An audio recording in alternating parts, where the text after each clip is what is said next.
Happy to be here with my three special guests this week.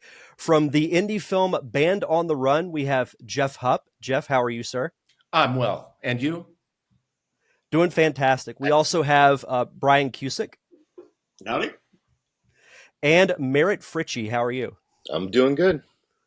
Fantastic. So, thank you all for being here. I wasn't expecting, as we were talking about earlier. I've been talking with Jeff, over the past few weeks setting this up, and today he's like, "Oh, do you mind if my co-directors hop on?" And I'm like, "Hey, the more the merrier." So excited to have you guys on and talk about your film. Oh, thanks for having us. Thanks for having us. Yeah. Absolutely. So, the film is titled "Band on the Run." And I watched the trailer this afternoon before we started recording, and it very much gives the vibes of like a really fun road trip comedy with some cool twists thrown into it. So, Jeff, I know you wrote the script for the film. What was it that kind of conceived this idea? Great question. So I distinctly remember the night that it kind of hit me. It was during COVID, and I had just finished my first screenplay, and I was feeling like I wanted to do another. And I was thinking about my time in the '90s being in a band, and I was also kind of just daydreaming about, at the time, my mom was alive, struggling with she had MS, and I was thinking about my time in the band and the time that we went to South by Southwest. My band was invited to play in 2000, and I was like, man, what would have happened if I would have taken my mom on this road trip with us? And I was just starting to kind of fantasize about how crazy that would be. And then I was like, I think I'm going to write a story about it. And I switched some stuff around. I used my dad instead of my mom. And, but yeah, that was really kind of like how it all came together. And that's a pretty common thing in the world of indie films, taking, those elements of real life situations, or thinking of, well, what if I had done this, or what if I had the opportunity to, like you said, take your mom to this music festival, and then you just kind of mold it, and it becomes a pretty fantastic idea. And I'm a sucker for a good road trip movie. That's why, like, I don't know if you guys have seen it, but the first Sonic the Hedgehog movie that came out right before COVID. I have not seen it, but yeah. So there's a road trip comedy element to it. Cool. And watching the trailer took me back to that. So, Brian, how did you get involved with the project? Well, the three of us have been buds for many, many years, and we all kind of came up in the ad business together. And, over the years, we talked about writing screenplays and tossing ideas around. And then Jeff wrote this fantastic script. And we're all into music and kind of have the same passion. We're always going down rabbit holes talking about music stuff. And when he presented us with the script, we were like, wow, this is great. Let's get this thing made. So that's kind of, the three of us kind of came together and just pulled all these elements in and got everybody we knew involved, and just made sure that it could move forward. And we were having a blast. And that's what's great about indie film, is having that support system, and not saying, that you don't have it in the big budget world, or like the mainstream Hollywood world. But at the indie film level, you kind of come together, and like, you guys have known each other for a while. So you had this kind of common goal, and you made it happen, which is a huge undertaking all in itself. Merritt, do you feel the same way? Yeah, I think, and then how I got involved was I was working with Jeff at the same place at the time. So intermittently he would tell me some of the things that he was dealing with, or where he's hitting a brick wall or whatever.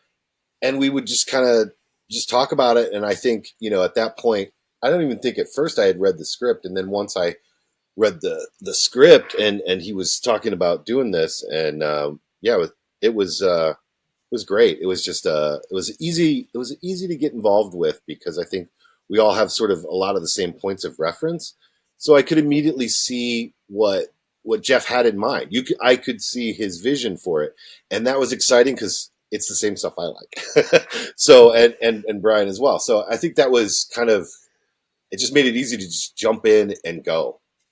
And it's funny too, because some of the characters in the movie are based off of scenarios. We all worked at the same agencies coming up, so some of the characters are based off of folks that we kind of knew in the industry. So as we were shooting, we were kind of chuckling, going, "Oh, that's funny," because we kind of knew what the reference was, even some of the situations. So a lot of good stories in advertising that Jeff kind of grabbed a hold of and weaved into the story, which is great. You guys could probably make a whole series based off of stories like that. Oh, we've talked about it. We've talked about it. I think Brian and Merritt have even talked about that even before they got involved with Band on the Run. But man, Derek, I can't tell you like some of the crazy stuff that we've seen and been involved with on the advertising side. I mean, especially Brian and Merritt, these guys are pretty humble about it, but both writers working on big auto brand stuff like Super Bowl ads and the whole bit. And which is why, you talk about community, which is why I'm so glad that they agreed to be part of Band on the Run. Like, I could not have done it without these guys. Like, they kept cool under pressure. They knew what to expect on the set. I had done some things on sets, but nothing like these guys. And when I was getting ready to shoot, months before, I'm like, who do I know in my community of friends who I can pull in, kind of are coming from the same place as I am, will put as much into it as I am. And it was a no-brainer. So we, came together as community. And then we invited all of our other people that we knew in the ad community in Detroit. Like, Brian recommended one of his art directors to be the prop master. And Merritt and I worked with a gal named Joey Doran, who was our art director, and we brought her in. And I don't know, these guys will tell you all about it, but yeah, we brought in everybody we knew from the Detroit ad community, and it just, everything just went. It's pretty amazing because the Detroit ad community is pretty tight-knit group, and Detroit mentality, it really is roll up your sleeves and get it done. So when we started putting the project together, we have folks that we know from LA and that are in the biz and stuff, and they looked at the film and they're like, there's no way you guys are going to pull this off. So kind of that Detroit mentality is like, okay, now we're absolutely going to pull this off. So, right. But it really was great because the whole community, editorial community and producers and all folks that we've worked with over the past 25, 30 years are like, yeah, let's make this happen. And they really all came to the table with great stuff and helped out a ton. So we were really, really blessed. Yeah, I kind of forgot that people were like, questioning, how we would pull this off for, the amount of money, that it would take and all that stuff. And I kind of forgot about that. Yeah. There's a lot of, you can't do that and you can't do that. And that's not how that's done. And we were kind of like, Yeah. Let's work around that and figure it out. Yeah, Derek, we had some folks we were plugged into, saw the script, and they were like, there's no way you're going to be able to film in the vehicle. And I was like, it's a road trip movie. We kind of have to.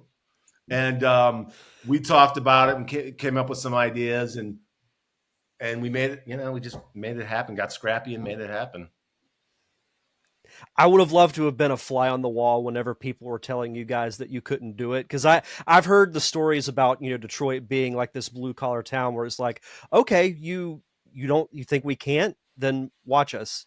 Yeah. And you made it happen. And that's the thing, is so many people will talk about it or say that, oh, you can't do this. Well, how do you know unless you attempt to do it? Exactly. Yeah. I mean, it can be done. You can do it. You just have to, you gotta get creative. Yeah, Yep. we had to get And you have creative. to have that drive to do what people say, nuh-uh. And I think the three of us, like I said, we've been buddies for years and years, but I think that's a common thread that the three of us have is if somebody especially creative people in general, if they tell you something can't be done, you're out to prove them wrong. And that's almost half the fun. And it's all about making the film the best that it can, and you're getting to do it and you love it. But there is that certain enjoyment because I can remember my first film was pretty ambitious, and but I wanted to prove that I could do it. Yeah. It's not an ego thing. It's just a proving, not just to other people, but to yourself Right. that you can do it. And I'm sure, you guys gained so much confidence after shooting was done because you could just sit back and be like, we did it. Oh yeah. And then there's the post-production side of things, but still the actual shooting is a huge part of it. Oh yeah. After we shot, we only shot for, I think I counted it the other day, 8 days. And after we had time to kind of exhale, we're like, did we just do this? I think we did it. I think we did it. And it was, yeah. And then we patted ourselves on the back for a little bit. And then we're like, oh shit, we got to finish this film. Now we got to finish it. Yeah. Now the real work begins. Yeah. Putting it together. Yeah. It's funny because we had a buddy of ours fly in from LA to be on the set with us. He flew in on his own dime. He's like, I'm going to come in, and he actually ended up being in the movie. But he came in and he's like, how many scenes are you guys shooting a day?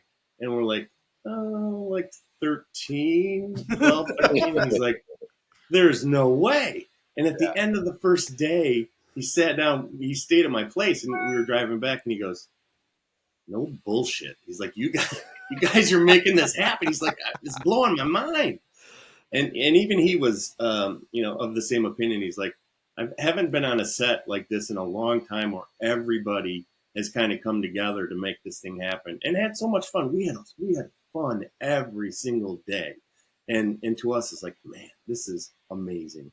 Yeah. So it was kind of my, we, at the beginning of every day, Jack Anderson, our assistant director, did his little roundup with the crew and the cast and his little speech, but when it was time for us to kind of talk, we always wanted to make sure that everybody remembered it was a comedy and that we were there to have fun.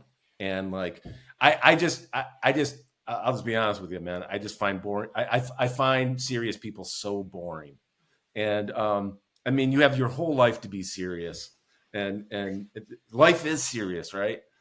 But this was making a film is a serious endeavor, but like, it's a comedy, right? Like I wanted everybody to have fun. I wanted that feeling to like permeate throughout the cast and crew. And that's what Brian and Merritt and I tried to do the entire time, just remind everybody why we were there and to have fun. So, and I think there was a couple times at the end of the, sorry to step on you, Jeff, a couple times at the end of the day that the cast and crew would come up to us and go, we had fun today.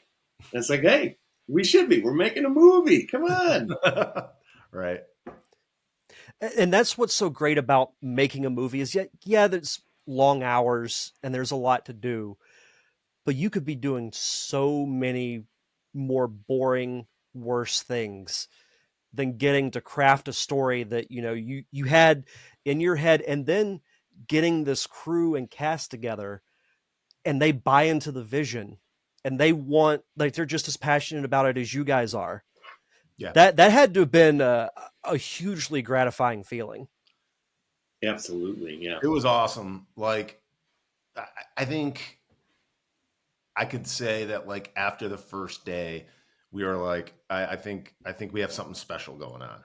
Like the vibe was there, you hear everybody say that like, it takes a while for the cast and crew to get in the groove and stuff. And that was true. But like, even from the first day of shooting, everybody was really excited and really happy to be there. And we had a crew that was really hungry. We had a cast of young folks who this was their first feature film.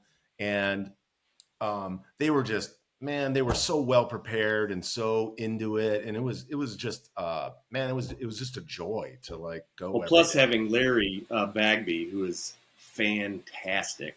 You know, even after the first day, Larry was of the same opinion. He's like, man, we're doing something that's really special here. And we took that to heart, and we made sure that every day we remembered that and Yeah. just made the most of it. Yeah, it was pretty great. I did want to ask you guys about him specifically. How did you get Larry involved? Man, I got a story for you, Derek. This is a good story. This is a crazy story. So, I mean, I don't know how crazy it is because I know a lot of making films is all crazy. But so so I'm in a band. I'm an old dad rock guy, right? And my lead singer songwriter, a guy named Nick Punty, he owns a family restaurant in what's known as like downriver Detroit. So like you go down south of the Detroit River, that's called downriver, and there's some of these river communities there. And he owns this old Italian restaurant that's been in his family for 70 years. Anyways, he came to band practice one day, and he's like, he knew I was making a movie. Obviously, he's like, hey man, you know, I had a call from a guy named Larry Bagby, looking to play guitar at my restaurant. And because he fell in love with a girl from Windsor, which is in Canada across the Detroit River from us. And he's like, and he's in town now and he's looking for some gigs. And I'm like, is this the guy, Larry Bagby, who was in Walk the Line, you know, with Joaquin Phoenix? And he's like, I guess. And so I'm like, this is crazy. So he's like, I'll give you his email address. So I emailed Larry. I'm like, hey man, I know this is crazy, but I'm in pre-production for a movie that we're shooting in a month. Because I had another guy in line to do it. I'm like, would you consider doing an indie film while you're in town? And and I attached the script, and 24 hours later, he's like, I'm in. I'm like, that's great. Will you work for scale? He's like, yeah, I work for scale. And so we were just blown away. And then, you know, we're a little older. So I wasn't really familiar with Hocus Pocus that much. But after kind of digging in and realizing it's this kind of family cult classics of kids who grew up in the 90s, everybody knows who Ice is in this film, and that's Larry. I was like, and so I couldn't have got luckier. I mean, I really couldn't have got luckier. The craziest story of all, though, is that 2 weeks before we started filming, Larry broke his foot.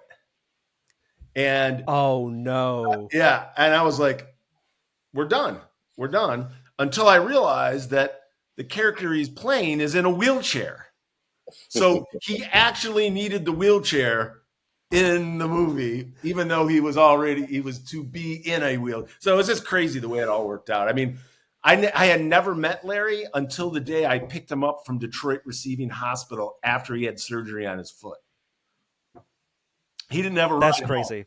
So he's like, hey man, I know we haven't met before, but would you mind picking me up at Detroit? And Detroit Receiving Hospital is in downtown Detroit. It is known to be the hospital where people train from all over the country on how to treat high-risk trauma victims, because it's in downtown Detroit and they get so many gunshot patients. So he was in a rough hospital, although it was very well qualified to treat his injury. But yeah, it was just crazy, man. That's how it was it all one of those out. things. There's a lot of different things where the stars kind of aligned on the production of this movie, and that was a big one. So it's like, okay, everything happens for a reason, and let's roll with it. Yeah. So you guys have got to do, like, once the movie comes out, you got to do like a behind the scenes documentary on the making of this thing, because that could be its own movie in itself. Right. Yeah, absolutely. It probably could be. It probably could be. It was a nutty time, man. You know, Derek, how it is like making films. It's crazy. It's a crazy idea. But I'm sure that you have a ton of stories yourself. Yeah, nothing like driving into downtown Detroit to pick up one of the actors, but you got me on that one. But yeah, In due time. and In that's due time. yeah, in due time. And that's the crazy thing about filmmaking is you never know what's going to happen. Like you can map everything out, but you never know what's going to happen when you wake up in the morning. Yeah, When you're you right. check your email or you check your text to see, oh, so and so was in an accident, or Oh, right. this person's sick, so they can't make it. Yeah. No, It's wild. It is wild. I mean, like I can see why filmmakers do that kind of that film narration, after they make the film, and we were thinking about doing something like that because it would be really, really fun to do for this one.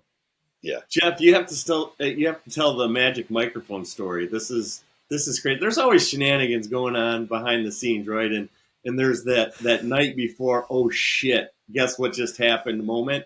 And this is so funny because in the movie, JJ has this magic mic, which is kind of on a rotational device. And tell him what went down, Jeff, because this is funny as hell. Yeah. So the antagonist in this is named JJ, played by a guy named Landon Tavernier, and really talented young actor. But the joke in the movie is he's this garage rock purist and claims he doesn't have any like shtick or any props, but what he has is this microphone that spins around and around and around and makes the crowd go crazy. Anyways, so I had a local fabricator. I was working with a friend of mine, Grant Johnston, and he was going to make this prop and this microphone stand spin around. But sadly, he got in a really awful motorcycle accident a week before the shooting, and I didn't know. He was hurt. He didn't send me a note. I had no idea. So sadly, I never called him until like 2 days before the shoot, and was like, "Hey man, I'm ready to pick up the big prop for the movie." Didn't hear from him. Finally, I was like, "Oh man!" Like I finally sent him a text, like, "Dude, are you okay?" He's like, "No, actually, I'm in a nursing home. I got hit, broke my pelvis, and I can't do this for you." I was like, "Oh, I felt bad," but like then I had to figure out what I was going to do because I'm, not a fabricator. So I was like, okay, well, how am I going to do this? So I had this old weed whipper in the garage with that spinning head on it, and I cut it in half and I painted it gold, mounted it on a mic stand, and I was like, I guess this is gonna be it, man. So when he got to the set the next day, we didn't know that all of that went down. So we thought that was actually the mic that the prop guy had made. And we're looking at it, we're like, this is cool. This is going to work. So we're there spinning it. And then he tells us the story. He's like, yeah, I cut it off with a hacksaw in my garage and we spray painted it. And it worked flawlessly. 11 o'clock at night, the night before, my wife, she took some video of me doing it.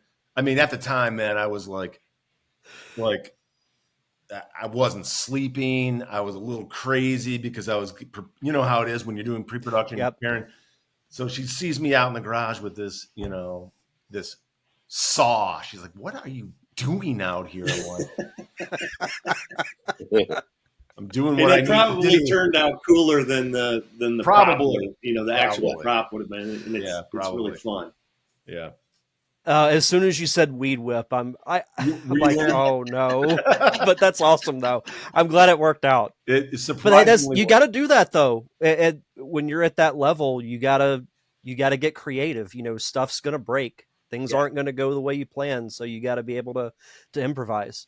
Yeah, right. I mean, it was crazy, man. I mean, I like when I look back, and my wife took a bunch of behind the scenes stuff, as I mentioned, and yesterday she put it up on the TV to me watching some of that stuff. And I started getting anxiety again. I'm like, I can't watch any of this stuff. Like that was PTSD. It was total PTSD. I'm like, I can't watch this. I'm sorry. You're gonna have to turn it off. Is it still intact, Jeff? It is the mic stand. I found it. It was missing, and I was like, "Where's the mic stand?" And turns out our cinematographer had it in his car, and I had no idea. So that's right. I've reclaimed it since. I do have possession. You got to have that as a display item when you guys do the premiere. Yeah, dude, that's a great thank idea. you. That's a great idea. Yeah, I didn't even think about that. Yeah, because if you guys do a Q&A, you can always bring that up. People, they'll die for that story. That's awesome. That's a great point. Thank you. Yeah. That was good, though, because there was a lot of, just us being buds, there's a lot of talking each other off the ledge. If there was ever a problem, there was good cop, bad cop, good cop, bad cop. It's like, all right, Jeff's getting a little wound up. Let's step in and give him a breather. So there was a lot of that going on. Yep. Yeah, and that's another great thing about having a great team. And you guys had mentioned before we started recording that you guys really are like a three-headed monster in a way. Like you're doing essentially the same jobs. So Merritt, was that something that you guys had kind of decided on from the beginning, or did it just kind of evolve that way? I think it kind of evolved. I think pretty quick. I mean, we all knew each other well, and we all, we hung out. But I think but you never know what it's like to work creatively with a group of people. You just, how that's going to work out. And it was interesting how quickly I feel like we're constantly on this. I mean, as earlier we talked about, this movie had a lot of scenes. We had a time crunch. So the fact that we could all see where this movie was headed at the same time and enjoy that part of the process and be there for each other, I think that's how we were able to get it done. And Jeff's, vision, we were 100% behind. So it was like, I think it's just kind of involved. We just like being around each other and working and having fun doing it. I think we're all of the same mindset, and it didn't take long for us to figure out, let's keep doing this. This is great. Yeah, we just kind of got in the groove. I mean, like I mentioned, I don't know if we knew how it was going to go, if it was going to be challenging, or if we were going to step on each other's toes, or like how it was going to flow.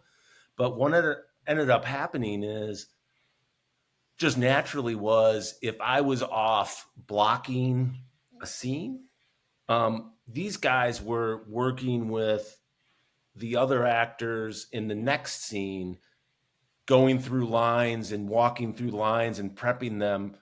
And then obviously in indie film, you do whatever you can do to get the film done, right? So like if I told those guys, hey, I got to go pick up Larry, or I got to go pick up the band van at the owner's house, these guys would step in and direct the scene. It just worked out great. Like, we didn't step on each other's toes. We were mutually kind of like we just said, three-headed monster. We were just like making it work, and there wasn't any kind of stress in any way. I mean, these guys are both writers, so what I appreciated on the set was they would pull me aside and say, even though I was the writer and they knew I trusted them and they trusted me, they'd say, what if he said this instead of that? And we came up with some good lines that way. I mean, some of them, I would say, I don't know what you guys think, but most of those moments kind of ended up in the film, I think. Yeah. So it's always nice to have somebody looking at it from a different perspective. We always say it's hard to read the label when you're inside the bottle, right? So like when you're focused on that moment, to have somebody on the periphery kind of looking and going, oh, I see a potential opportunity here. There was a lot of that going on, and I think, you're right. It worked out pretty well.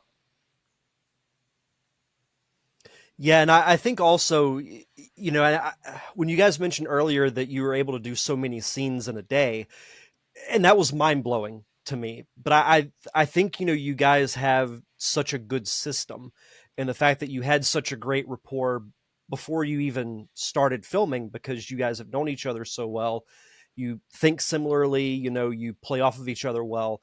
So it's like you can prepare for the next thing or the next scene. That way, when you get there, you don't have to spend all this time being like, okay, well, we need to do this, we need to do that. Some of it's already done. Right. So it's kind of like a secret ingredient, if you will. Yeah. Yeah. I think we have something that we really like and want to continue doing, hopefully we'll be able to do it again in the near future, but it works for us. I can see why like the Russo brothers direct films together. And I'm not sure there's ever been 3 directors working with each other, but I was going to say you guys could be the first directing trio. yeah, maybe. Yeah, we should change it from the powers to be to Three-Headed Monster. That's a great name. I like it. Yeah, we kind of put ourselves under the moniker, the powers that be.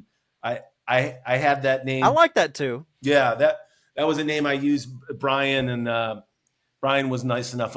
Several years ago, I started my own social media company, and that was the name of it.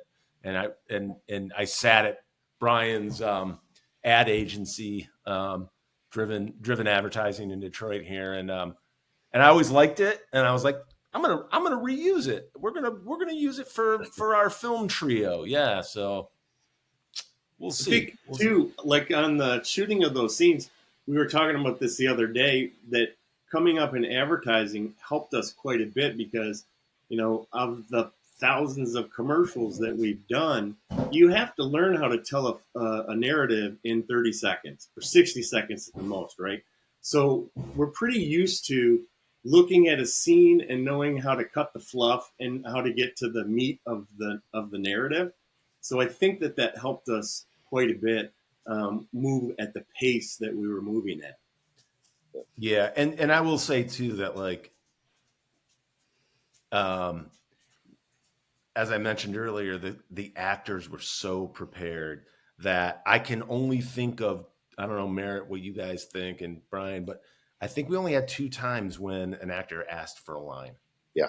Like we almost always got through the scene without a stop. Like I would say 99% of the time we got through each scene. And like, as Brian said, like some days I remember, one day, it was the day on the set with Larry in the car. We have kind of a long scene where Larry is in the van, and he's telling the kids, life isn't all about a record deal. Life is about being a musician, is about getting out there and playing and getting on the road and experiencing that.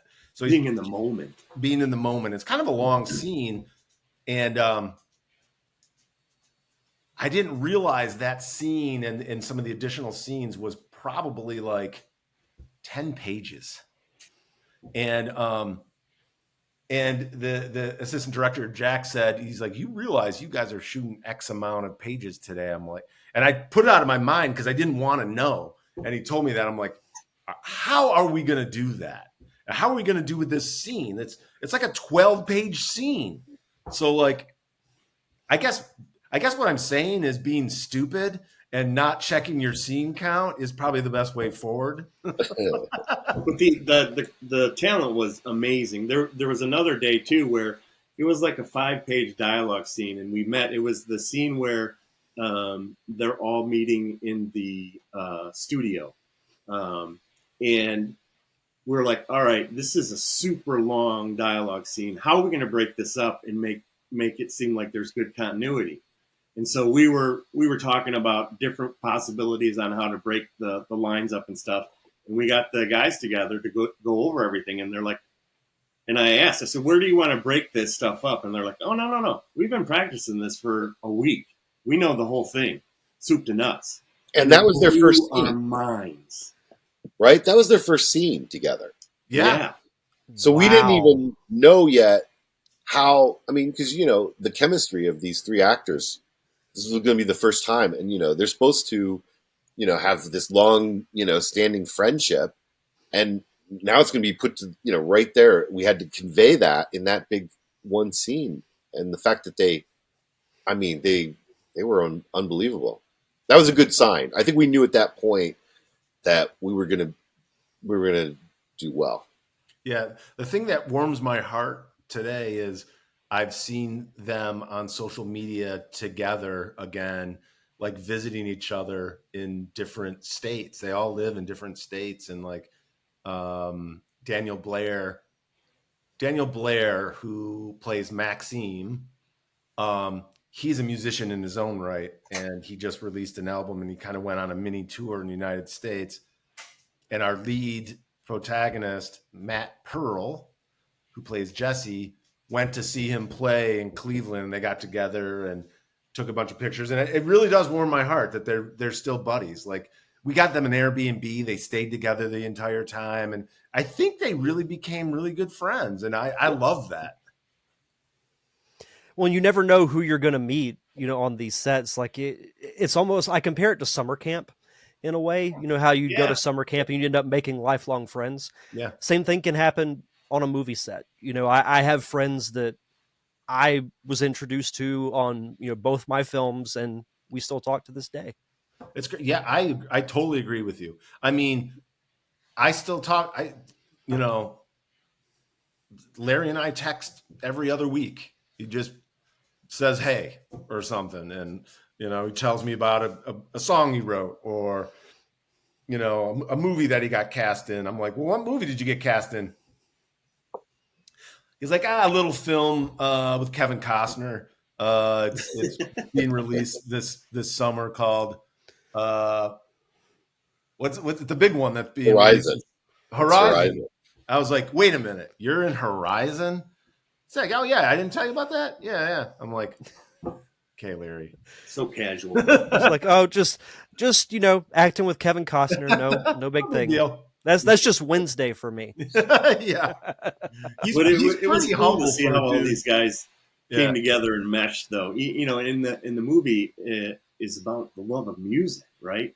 So to see these guys come together, there's a scene when they're in the van and they're doing a 3-part harmony, and 3-part, right, Jeff? Yep. And man, they just sound them. It was all natural. It was all live, and we were blown away.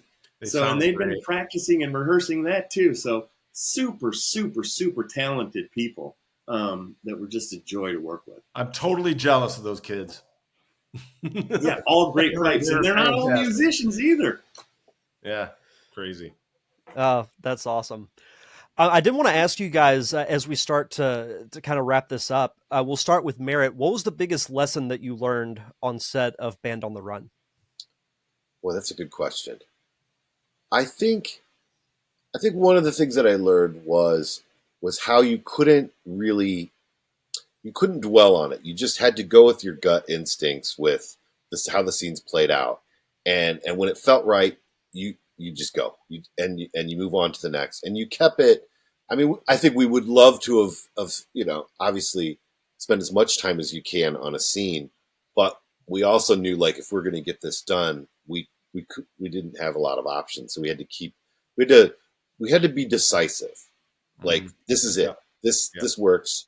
Now we got to go to the next thing, and so that was probably helped us get through a lot of things. And I think probably young filmmakers have to deal with is, like, you have to make quick decisions and keep going. That's a good lesson. Brian? Probably along the same lines, but mine was probably not to get too precious with things, to let the scenes kind of play out and breathe.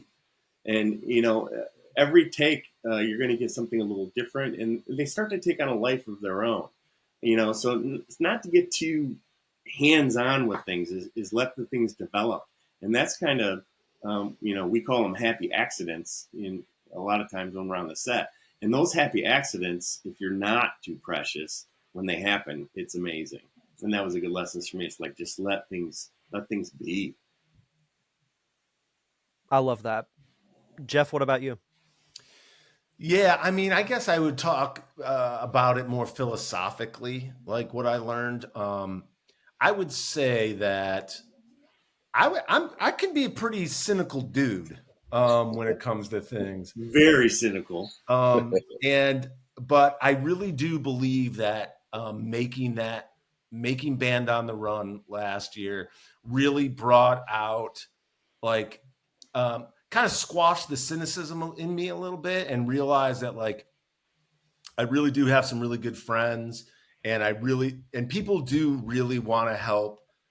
And it's not always for money or fame. It's because they have it in their heart to want to be part of something creatively. And I mean, honestly, I mean, it sounds really kind of, I don't know, maybe hokey, but I like came away from it going, man, it's pretty cool. Like being the creative process is pretty great, and it's one of the reasons that I love life.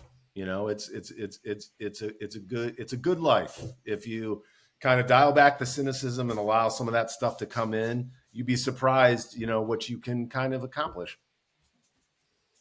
You just hit the nail on the head of why I love film so much. You know, I say this all the time on the show, but you know, I love people who can paint. I love great paintings. I love great sculptures. But to me, film is the greatest art form there is, because you have so many people that come in from different walks of life, different cultures, different beliefs, but they all come together because they love the creative process. Yeah. And they make this story that they all believe in happen. Yeah. You're not wrong. It's I mean, you probably have a similar story as I do, or Merritt does, or Brian does, but like from a young age, when I first saw Star Wars in 77, I was like, was it 77, Brian, or 76? 77. Yeah. I mean, I was like, I want to do that one day. It made me feel like, wow, like incredible, right? And like, it's that creativity that just kind of like, you know, spurs something in you and makes you want to do it. Absolutely. Do you guys have any other projects that you guys have in the works, or are you fully focused on kind of getting Band on the Run done? Well, we're definitely focused on wrapping this up, and we're pretty darn close. And yeah, we have stuff in development. So we're thinking we'd like to do a rom-com, which is what we're working on next, and a horror film. You know, so lots of ideas. We're idea guys, so we're constantly all day long we're texting each other and calling each other. What about this? What about this? What about this? So lots of stuff in the hopper, and we're just excited to create. Brian has late night texts that are out there, man. I wake up, you know, at 2:00 in the morning, and I'll send these guys a note like, "What about this?" And the next day they'll be like, "What the F were you thinking?" It's not a bad idea, but why would you get up at 2:00 in the morning and text us that shit? I'm like, hey man, you know, because we're all of us have been, you know, notepad by the bed guys, you know, for years. But hey, when inspiration hits, you gotta write it down or you forget it. We've learned that. Yeah, if you don't put it down, it just goes. Whoop, it's gone. Got it. Yep, goes away. Yep. No, I'm totally right there with you. Well, on that note, whenever you guys do your next project, you guys have a standing invitation to come back on the show whenever. Oh, thank you. Talk about, because this has been so much fun. Thank you. Yeah, this has Thanks been for great. having us. Yeah, for sure. Do you have a website or social media for the movie that people can follow? Yep. It's bandontheRunmovie.com. Fantastic. Well, guys, thank you so much for taking the time to come on the show. This was fantastic. This was a show that I needed to have. This was really fun. Oh, awesome. Oh, great. Thanks, Derek. Thanks, We Derek. appreciate it.